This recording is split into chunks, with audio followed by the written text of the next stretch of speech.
Hello दोस्तों, नमस्कार, जय हिंद। कैसे हैं आप सभी? उम्मीद करता हूँ आप सभी अच्छे होंगे, स्वस्थ होंगे और अपनी टेट की प्रिपरेशन को अच्छे से कर रहे होंगे। साथियों, लेकर आए हैं एक और इम्पोर्टेंट वीडियो आपकी तैयारी को बूस्ट अप करने के लिए। आज हम डिस्कस करने वाले हैं HP TET non medical 2024 TET नवंबर में जो होने वाला है उसके लिए केमिस्ट्री की वीडियो, जिसमें कि हम डिस्कस करने वाले हैं पीरियोडिक टेबल के कुछ इंपॉर्टेंट फैक्ट्स। ठीक है, जो कि डायरेक्ट रिवीजन नोट्स है। ठीक है, यहाँ से आपके 4 से 5 नंबर कंफर्म होने वाले हैं। ठीक है, तो पीरियोडिक टेबल को हम ज़्यादा डीप नहीं पढ़ेंगे, उसका आपको जनरल सा नॉलेज होगा ही। ठीक है, कि किस तरह का पीरियोडिक टेबल होता है यहाँ पे, जैसे अलग अलग ब्लॉक्स होते हैं। ठीक है, ठीक है, तो वो सब नहीं पढ़ेंगे हम। इसके इंपॉर्टेंट फैक्ट्स जो है उसके ऊपर डायरेक्ट बात करने वाले हैं। हार्डली 10 से 15 मिनट की वीडियो होने वाली है और हर एक एक पॉइंट जो मैं आपको बताने वाला हूँ गाइज, उनको आपको अपनी फेयर नोटबुक पे जो भी आपका नोट्स बनाए हैं केमिस्ट्री के या जिस भी हिसाब से आप तैयारी करते हो, वहाँ पे उनको प्रॉपर एस्टेब्लिश कीजिएगा। और जब आपका टेट होगा उससे 2 या 3 दिन पहले इनको अच्छी तरह से रिवाइज कर लीजिएगा। यहाँ से पक्का मैं बोल रहा हूँ 4 से 5 क्वेश्चन आपको एचपी टेट जो नवंबर 2024 में होने वाला है वहाँ पे आपको देखने को मिलेंगे। ठीक है, अब कुछ लोग बोल रहे थे कि सर और वीडियोस बनाओ। मैं आपको बता देता हूँ कि भाई केमिस्ट्री की हमने ऑलरेडी बहुत सारी वीडियो बनाई हुई है टीजीटी कमीशन के लिए भी, लेकिन टीजीटी जो टेट है, टेट के लिए भी ऑलरेडी वहाँ पे केमिस्ट्री की वीडियोस है। थोड़ी सी कम हो सकती है, 9-10 के आसपास वहाँ पे वीडियो है।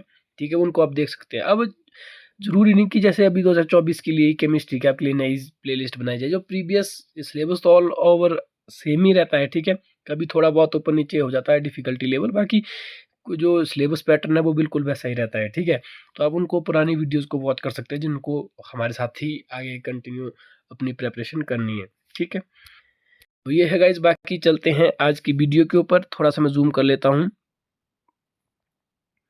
तो फर्स्ट जो पॉइंट हमारा रहने वाला है वह all elements of S D and F block are metal except hydrogen. ठीक है, अब दी गाइज आपको यहाँ पे देख रहा होगा, अगर आपको क्लियर नहीं दिख रहा तो आप क्वालिटी को इम्प्रूव कर लीजिए अपने हिसाब से। आपको याद रखना है जो एस पी डी और एफ मेजरली ये 4 ब्लॉक होते हैं। ठीक है, एस पी डी एफ ये 4 ब्लॉक होते हैं किसमें, पीरियोडिक टेबल में। तो पी ब्लॉक में मैक्सिमम जो होती है वो नॉन मेटल होती है। ठीक है, लेकिन जो एस ब्लॉक है इसमें प्योर क्या मिलेगी आपको, मेटल्स मिलेगी। डी ब्लॉक में आपको क्या मिलेगी, ट्रांजिशंस मेटल मिलेगी। और एफ ब्लॉक में भी जो है वो आपको लेंथेनॉइड और एक्टेनॉइड जो होती है वहाँ पे भी आपको मेटल्स मिलेगी। लेकिन इन 3 ब्लॉक में एस डी और एफ, इनमें से सारी की सारी मेटल्स क्या, सारे के सारे एलिमेंट्स जो होंगे वो क्या होंगे, मेटल्स। लेकिन एक को छोड़कर हाइड्रोजन। आप जानते हैं जो एस ब्लॉक है वहाँ पे हाइड्रोजन भी होता है। ठीक है, तो हाइड्रोजन क्या है, एक गैस है। ठीक है, अगर मैं फर्स्ट जो ग्रुप है उसकी बात करूं तो हलीना की रब से फरियाद, ये होता है फर्स्ट ग्रुप। ठीक है, इस तरह से नीचे को hydrogen, lithium, sodium, potassium, rubidium और फ्रांशियम ये है। अब इनमें से देखा फर्स्ट ग्रुप में हाइड्रोजन को छोड़कर बाकी सारी क्या है, मेटल्स है। लेकिन हाइड्रोजन क्या है, एक गैस है। ठीक है, और हाइड्रोजन ही सबसे हल्का जो एलिमेंट है इस पूरे नेचर में। ठीक है, वो भी आपको थोड़ी देर में बताने वाला हूँ। ठीक है, तो क्वेश्चन यहाँ से बन सकता है कि भाई एस ब्लॉक में कौन सा एकमात्र जो है नॉन मेटल है। ठीक है, बाकी सभी मेटल्स है, तो कौन हो जाएगा, हाइड्रोजन हो जाएगा। अगला क्वेश्चन है S and P block elements are collectively called representative metals या एलिमेंट्स जिसको कहते हैं।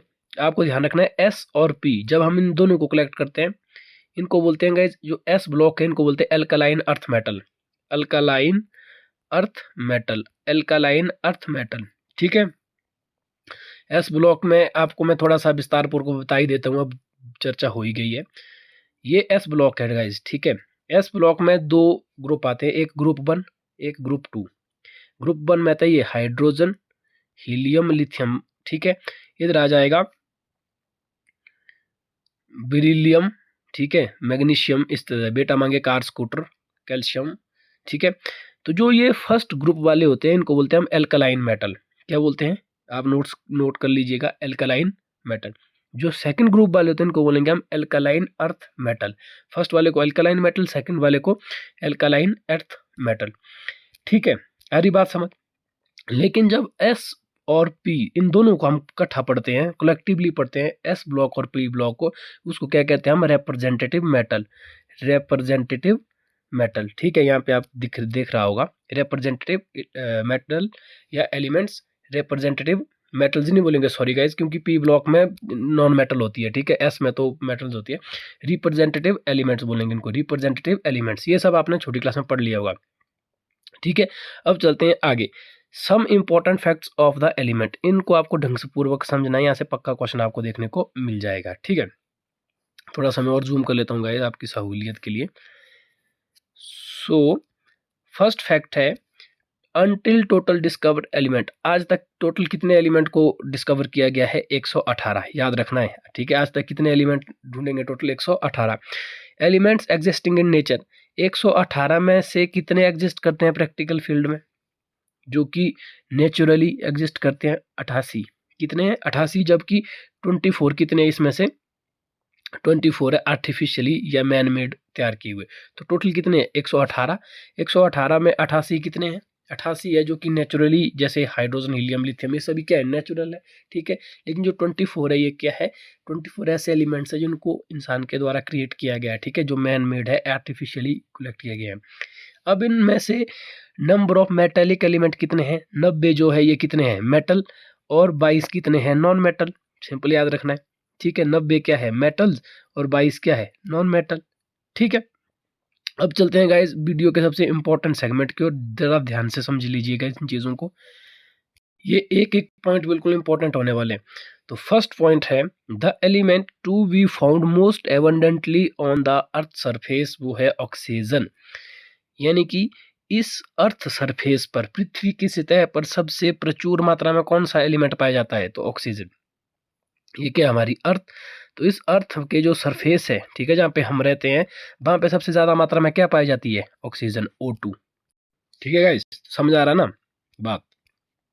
तो the element to be found most abundantly on the earth surface क्या है? ऑक्सीजन। ठीक है, अगर आपसे पूछे, ये सिंपल एलिमेंट पूछे, एलिमेंट में देखो गाइस, अगर जब हम एलिमेंट की बात करते हैं, एलिमेंट में सॉलिड भी हो सकता है, लिक्विड, गैस, कुछ भी हो सकता है, और साथ ही साथ में इसमें क्या है, ये भी हो सकता है, वो मेटल भी हो सकता है, नॉन मेटल भी हो सकता है, या गैस भी हो सकता है, मतलब कोई भी फॉर्म होती है। जब हम एलिमेंट को बोलते हैं तो एलिमेंट में कोई भी आ सकता है। अगर हम स्पेसिफिक बोले कि वो कौन सा मेटल है या कौन सा नॉन मेटल है, तब वो जो है कंडीशन के ऊपर डिपेंड करेगा। ठीक है, जैसा कि आप इस क्वेश्चन में देख सकते हैं, the metallic element to be found most abundantly on the earth surface, दोनों पूछे अर्थ सरफेस में। लेकिन अगर आपसे पूछे सिंपल, देखो भाई, अगर आपसे सिंपल पूछे कि इस अर्थ में सबसे ज्यादा मात्रा में कौन सा एलिमेंट पाया जाता है? एलिमेंट में अभी जैसे आपको बताया, इसमें मेटल भी आ सकता है, नॉन मेटल भी आ सकता है, गैस भी आ सकता है, कुछ भी आ सकता है। लेकिन अगर आपसे प्रॉपर पूछे कि भाई कौन सा मेटल, तब आपको मेटल का आंसर देना है। नॉन मेटल पूछे तो नॉन मेटल का, गैस का पूछे तो गैस का। ठीक है, जब आप एलिमेंट पूछे तो इस पूरी पृथ्वी पे सबसे ज्यादा मात्रा में क्या पाई जाती है? ऑक्सीजन। लेकिन ऑक्सीजन क्या एक गैस है? तो यहाँ पे मेटालिक एलिमेंट पूछा है कि ऐसा कौन सा वो मेटल है, कौन सा ऐसा मेटल वाला एलिमेंट है जो उसकी सबसे ज्यादा पाया जाता है? तो कौन सा हो जाएगा? Aluminium, Al। ठीक है, ऑक्सीजन भी प्रचुर मात्रा में पाया जाता है, एल्यूमिनियम भी, लेकिन ऑक्सीजन से एल्यूमिनियम से ज्यादा अबंडेंट कौन सा पाया जाता है? ऑक्सीजन। लेकिन ऑक्सीजन क्या एक गैस है। अगर आप मेटल पूछे तो मेटल सबसे ज्यादा मात्रा में कौन सा पाया जाता है? एल्यूमिनियम। तो ये आपको ध्यान रखना है क्वेश्चन को रीड करते। जब आप क्वेश्चन करेंगे तो गाइस वहाँ पे ऑक्सीजन भी आपके पास ऑप्शन होगा, एल्यूमिनियम भी होगा, हाइड्रोजन भी होगा, लिथियम भी होगा। तो चारों के चारों मोस्ट एबंडेंट ही है। ठीक है, लेकिन आपको ध्यान रखना कंडीशन आपसे क्या पूछी गई है, क्या आपसे सिंपल एलिमेंट पूछा है, क्या आपसे मेटल पूछा है, क्या आपसे नॉन मेटल पूछा है। तो ये आपको ध्यान रखना है। बढ़ते हैं नेक्स्ट पॉइंट की ओर। नेक्स्ट पॉइंट है, the lightest element to be found in nature, सबसे हल्का, लाइट, सबसे हल्का कौन सा होगा? तो ये सभी को पता है, सबसे हल्का कौन सा होता है? हाइड्रोजन होता है। सबसे हल्का कौन सा होता है? हाइड्रोजन, क्योंकि हाइड्रोजन में आपको पता ही है एक न्यूट्रॉन और एक क्या होता है? प्रोटॉन। सबसे हल्का इसका न्यूक्लियस होता है, तो इसका जो एटम है वो बिल्कुल ईजी होता है, हल्का होता है। ठीक है, तो इसी वजह से इसे क्या कहते हैं हम? Lightest element in nature. अगला क्वेश्चन है, इसका अपोजिट है, the heaviest element to be found in the nature. तो हैवीएस्ट कौन सा होगा? Osmium, OS। तो गाइज याद रखना, इसी में ही आपको हाइड्रोजन क्या होगा? सबसे हल्का, और सबसे भारी कौन सा होता है? ओस्मियम। ठीक है, ये क्वेश्चन गाइज डायरेक्ट है, फिर से मैं आपको बता देता हूँ, नॉन मेडिकल मेडिकल वाले यहाँ से क्वेश्चन बार बार पूछे जाते हैं। ठीक है, पक्का आते हैं कि भाई पीरियोडिक टेबल में ऐसा कौन सा एलिमेंट है जो हल्का है, हैवी है, सबसे ज्यादा मात्रा में पाया जाता है। ठीक है, ये सब। अगला क्वेश्चन है, the lightest metallic element to be found in nature, lithium. फिर से आगे देखो वो क्वेश्चन, यहाँ पे भी सबसे लाइटेस्ट पूछा था, हल्का, यहाँ भी। तो फर्क क्या है? अब अगर आपसे पूछे कि सबसे हल्का एलिमेंट कौन सा है, सबसे हल्का एलिमेंट, लाइटेस्ट एलिमेंट, तो क्या हो जाएगा? हाइड्रोजन। अब फिर से वही बात है, हाइड्रोजन क्या है? एक गैस। हाइड्रोजन क्या है? एक गैस। अब यहाँ पे पूछा है लाइटेस्ट एलिमेंट, लेकिन वो होना चाहिए मेटल, ठीक है। तो सबसे हल्का क्या होता है? हाइड्रोजन, लेकिन हाइड्रोजन क्या है? एक गैस है, तो हाइड्रोजन तो होगा नहीं। तो हाइड्रोजन, हीलियम भी फिर गैस है, तो सबसे हल्का क्या हो जाएगा फिर? लिथियम। लिथियम, लिथियम क्या है? एक मेटल है, ठीक है। आई होप आप चीजों को समझ रहे हैं गाइस। क्वेश्चन को ढंग से पढ़ लेना है। यहाँ से आपसे अगर पूछे लाइटेस्ट एलिमेंट कौन सा है, तो क्या हो जाएगा? हाइड्रोजन। हाइड्रोजन के एक गैस। अगर लाइटेस्ट मेटल पूछा जाता तब क्या हो जाएगा? लिथियम। आपको थोड़ी सी इन चीजों की सेंस को ध्यान रखना है। अगला क्वेश्चन है एक second, the lightest non metallic element to be found in nature. बात वही है, अगर देखो हाइड्रोजन ही हो जाएगा ना, गैस है तो मतलब अगर कोई चीज मेटल नहीं है तो वो क्या हो जाएगी? सिंपल नॉन मेटल, ठीक है। तो जो आपका हाइड्रोजन है ये क्या? एक गैस है, तो गैस है तो मतलब मेटल नहीं है, तो मेटल का मतलब क्या है? एक नॉन मेटल। तो नॉन मेटल पूछे या कोई भी एलिमेंट पूछे तो क्या हो जाएगा? हाइड्रोजन। अगला क्वेश्चन है the liquid metallic element to be found in nature. एकमात्र ऐसी धातु जो कि क्या होती है? लिक्विड फॉर्म में पाई जाती है नेचर में, वो कौन सी है? मरकरी। और मरकरी का केमिकल फार्मूला क्या होता है? Hg, ठीक है। इसके फेमस ओर होते हैं जो कि वीडियो में हम डिस्कस करने वाले हैं। वीडियो में अभी हम जो है इसके जो ओर्स है, ठीक है, जो मेटलर्जिकल ऑपरेशन होते हैं कि भाई सोडियम की जैसे बोरेक्स है, मैग्नीशियम की डोलामाइट, कैर्लानाइट, एल्यूमिनियम की बॉक्साइट है, ठीक है, जिंक की जो भी है जिंक ब्लेंड वगैरह, और मरकरी की भी सिनेवार होती है एक, और वो सभी हम आपको अभी वीडियो में थोड़ी देर बाद डिस्कस करने वाले इन पॉइंट्स को कंप्लीट करके। तो वीडियो बड़ी ही इंपॉर्टेंट होने वाली है, बिना स्किप किए लास्ट तक जरूर वॉच करें, तभी आपके जो 4 से 5 क्वेश्चन है वो कन्फर्म हो जाएंगे इस वीडियो के बाद, ठीक है। अब अगला जो क्वेश्चन है या जो अगला जो पॉइंट है उसके ऊपर हम चलते हैं, वो है the liquid metallic element to be found in nature, mercury हो गया, ठीक है। उस तरह से liquid non metal element to be found in nature. अगर नॉन मेटल पूछे कि भाई कौन सा लिक्विड होता है तो वो कौन हो जाएगा? ब्रोमीन, Br, ठीक है। तो अगर मेटल में पूछे कि कौन लिक्विड अवस्था में पाया जाता है, क्या हो जाएगा? ये आपका मरकरी। अगर पूछे the liquid non metallic element तो कौन हो जाएगा? ब्रोमीन, ठीक है। अगला क्वेश्चन है the metal which is the best conductor of electricity, non metal sorry. तो ऐसी अधातु या ऐसा नॉन मेटल जो कि सबसे बेस्ट कंडक्टर होता है इलेक्ट्रिसिटी का, वो क्या हो जाएगा? ग्रेफाइट। ग्रेफाइट जो कि किसका एलोट्रॉप है? कार्बन का। कार्बन का एलोट्रॉप होता है ग्रेफाइट, ठीक है। पेंसिल की जो कई बार आता है कि जो पेंसिल की निप होती है उसमें कौन सा एलोट्रॉप पाया जाता है? तो यही पाया जाता है ग्रेफाइट, ठीक है। So guys, I hope you all understand these points। तो बड़े ही इंपॉर्टेंट पॉइंट्स है जो अभी हमने आपको बताए, सारे के सारे इनको आप जो है बढ़िया से रिवाइज करके लिख लें, ठीक है। चलते हैं अगली स्लाइड की तरफ।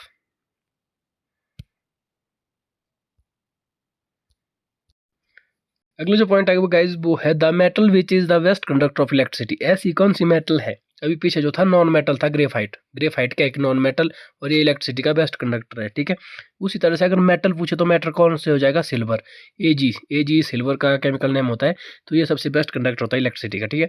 उसके बाद the metal which is the second best conductor of electricity. तो सिल्वर के बाद किसका नंबर आता है भाई? कॉपर का, Cu, ठीक है। ये सबसे बढ़िया होती है इलेक्ट्रिसिटी के कंडक्ट करने के लिए, तो इसीलिए तो इसकी वायरें इत्यादि बनाई जाती है। उसके बाद दूसरे नंबर में कौन सा आता है? कॉपर, ठीक है। अगला question, the most malleable element to be found in nature are, gold. इसीलिए गोल्ड जो है इतना इंपॉर्टेंट है, इतना कॉस्टली है, क्योंकि एक तो ये मेलेबल है और दूसरा इसका कॉस्टली होने का वजह नॉन रिएक्टिव है। इनको आप कई सदियों सदियों तक रखो, सोने को कभी भी रिएक्ट नहीं करेगा किसी भी चीज़ के साथ, ठीक है। तो ये सबसे मेलेबल एलिमेंट है। उसके बाद है the most reactive non metallic element to be found in nature. ऐसा अमूमन जो अधातुएं होती है वो कम रिएक्टिव होती है, लेकिन सबसे मोस्ट रिएक्टिव, जो सबसे ज़्यादा रिएक्टिव होता है, जो आसानी से किसी के साथ भी रिएक्शन कर लेता है, वो कौन सा होता है? Fluorine, F2। फ्लोरीन एक ऐसी गैस है जो कि सबसे ज़्यादा मोस्ट रिएक्शन करती है, ठीक है। Most reactive non metallic element. The most reactive metallic element, अगर हम मेटालिक एलिमेंट की बात करें तो सीजियम। देखो दो कैटेगरी है रिएक्शन की, जो सबसे ज़्यादा रिएक्ट करती है किसी के साथ भी। अगर आप मेटल में बोले तो मेटल में क्या हो जाएगा? CS, caesium. नॉन मेटल में क्या क्या हो जाएगा? फ्लोरीन। सिंपल सी बात है, ठीक है। फ्लोरीन नॉन मेटल हो जाएगा सबसे रिएक्टिव, सीजियम क्या हो जाएगा इसमें? आपका मेटालिक में, ठीक है। उसी तरह से आ गया था element having maximum ionization potential in nature. Ionization potential का मतलब होता है गाइज कि आप जानते हैं थोड़ा बहुत भी अगर आपने पढ़ा है तो मैं थोड़ा सा आपको समझा देता हूँ। जैसे आप हीलियम की बात करें, किसकी बात करें, हीलियम। हीलियम का जो एटम होगा, हीलियम का एटॉमिक नंबर कितना होता है, 2 होता है, आपको पता है।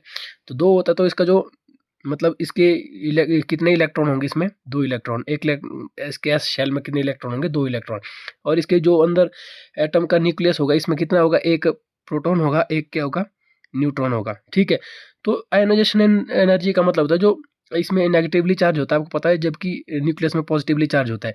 तो नेगेटिव और पॉजिटिव आपस में एक दूसरे को क्या करते हैं, अट्रैक्ट करते हैं, ठीक है। तो आयनाइजेशन एनर्जी का मतलब यही होता है पोटेंशियल का कि भाई ऐसी कितनी एनर्जी लगाएं कि जो इस इलेक्ट्रॉन को वो है इसके प्रभाव से, इसके जो बंधन जो इसका है इलेक्ट्रोस्टैटिक फोर्स इनके बीच में, उसको तोड़कर ये बाहर आ जाए किसी तरह से। अगर ये इसको फील्ड को क्रॉस करके कहीं बाहर चले जाता है तो हम कहेंगे इतनी एनर्जी लगानी पड़ेगी, वो होता है आयनाइजेशन पोटेंशियल, ठीक है। तो सबसे ज़्यादा आयनाइजेशन पोटेंशियल किसका होता है, वो होगा हीलियम का। क्यों गाइज, क्योंकि हीलियम एक तो छोटा साइज है इसका, और इसका जो एस शेल है, जो फर्स्ट शेल है, एस शेल है, इसमें पूरे 2, आपको पता है शेल में कितने इलेक्ट्रॉन जा सकते हैं, मैक्सिमम 2 जा सकते हैं।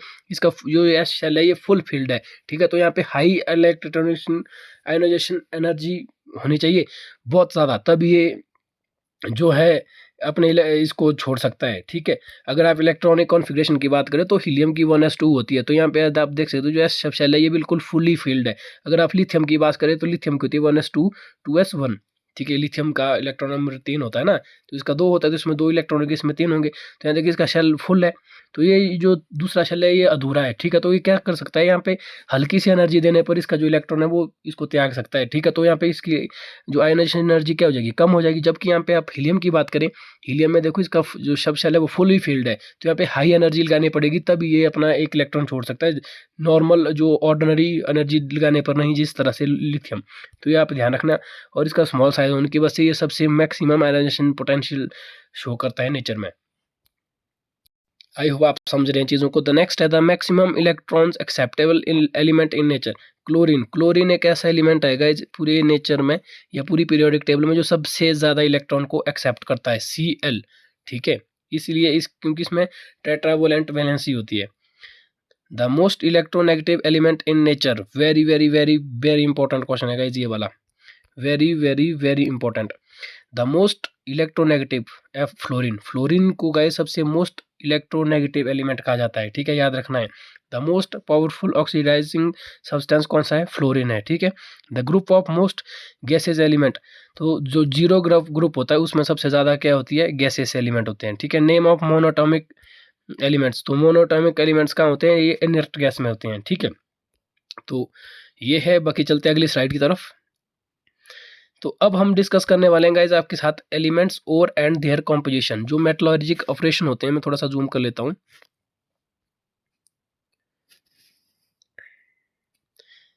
इसको आप ढंग से समझ लीजिएगा।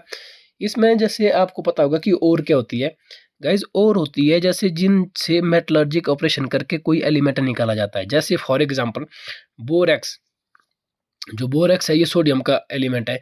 अब बोरेक्स का फॉर्मूला भी आपको मैं बताने वाला हूँ। जैसे यहाँ पे आप देख सकते हैं Na2V4O7.10H2O, ये किसका फॉर्मूला होता है, ये होता है बोरेक्स का।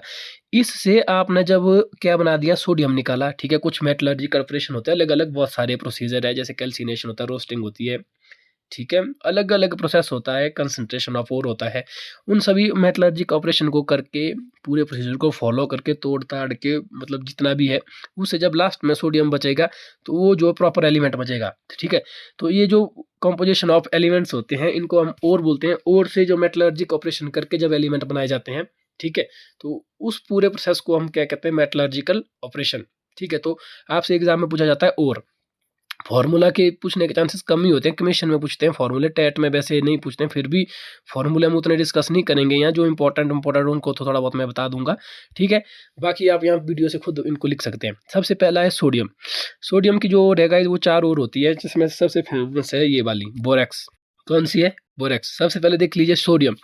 पहले इसकी sodium chloride, sodium carbonate, sodium nitrate, sodium sulphate, और उसके बाद बोरेक्स, सोडियम टेट्राबोरेट।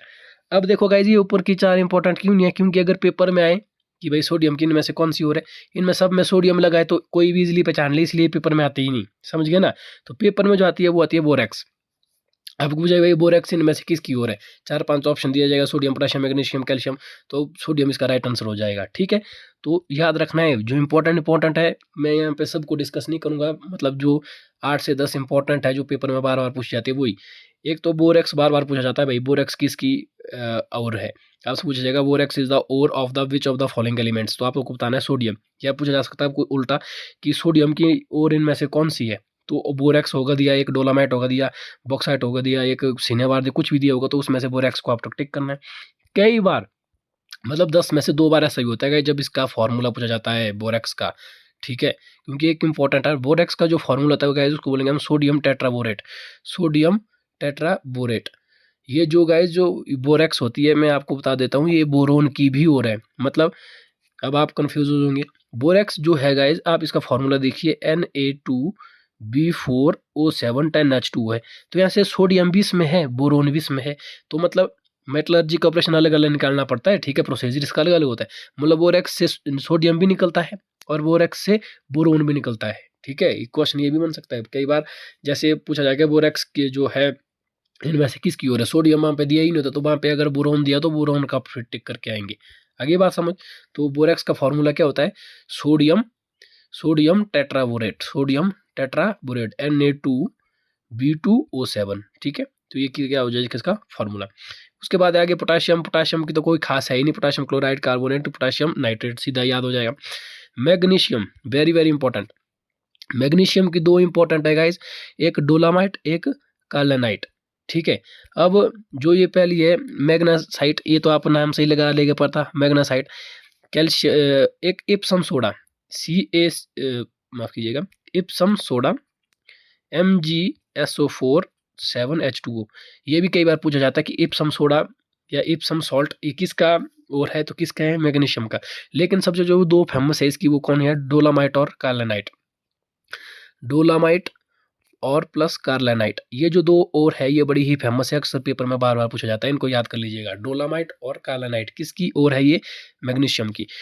उसके बाद कैल्शियम है, कैल्शियम की कैल्शियम कार्बोनाइट होती है CaCO3, तो बिल्कुल ईजी है। बॉक्साइट, जिस तरह से बोरेक्स सोडियम की इंपॉर्टेंट ओर है, उसी तरह से एल्यूमिनियम की सबसे मोस्ट और इंपॉर्टेंट ओर कौन सी है, वो है बॉक्साइट। बॉक्साइट, एक बॉक्साइट है, दूसरी है कोरेंडम। तो 2 और एल्यूमिनियम की क्लियर होगी, एक बॉक्साइट, एक कोरेंडम।